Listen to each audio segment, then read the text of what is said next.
Halo sahabat Pena Katolik, kita jumpa kembali dalam video yang berjudul Apa sih masa Advent itu? Mengapa dibedakan menjadi dua periode?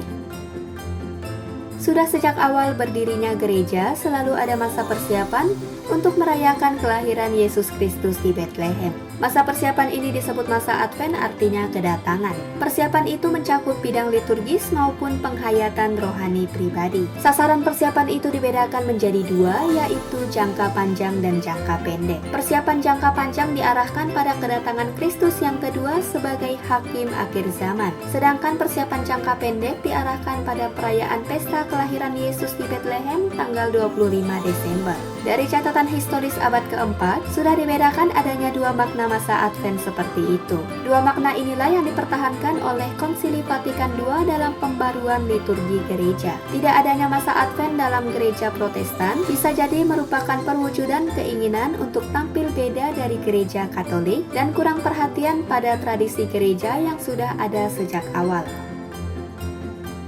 Liturgi dari minggu pertama sampai 16 Desember lebih diarahkan kepada penantian eskatologis, yaitu kedatangan Yesus Kristus yang kedua sebagai hakim akhir zaman. Bacaan-bacaan liturgis selama periode pertama ini merenungkan tema jangka panjang ini. Dengan demikian, masa penantian akan mengajak seluruh umat untuk memandang ke depan, yaitu ke saat akhir dari seluruh alam semesta atau saat akhir dari hidup setiap orang. Mulai 17 Desember dimulailah periode kedua masa Advent sampai 24 Desember, yaitu persiapan jangka pendek. Baik dalam perayaan Ekaristi maupun dalam ibadat harian, semua rumusan doa, bacaan, permohonan diarahkan secara lebih jelas kepada persiapan merayakan kembali kelahiran Sang Sabda sebagai bayi Yesus di Bethlehem.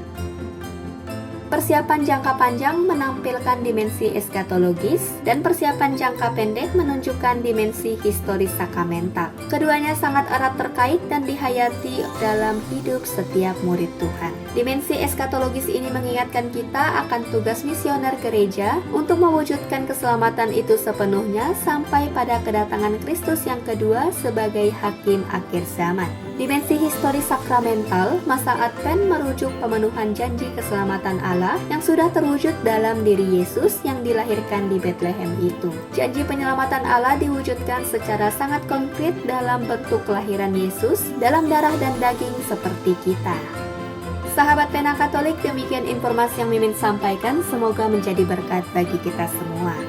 Terima kasih dan sampai jumpa pada video selanjutnya.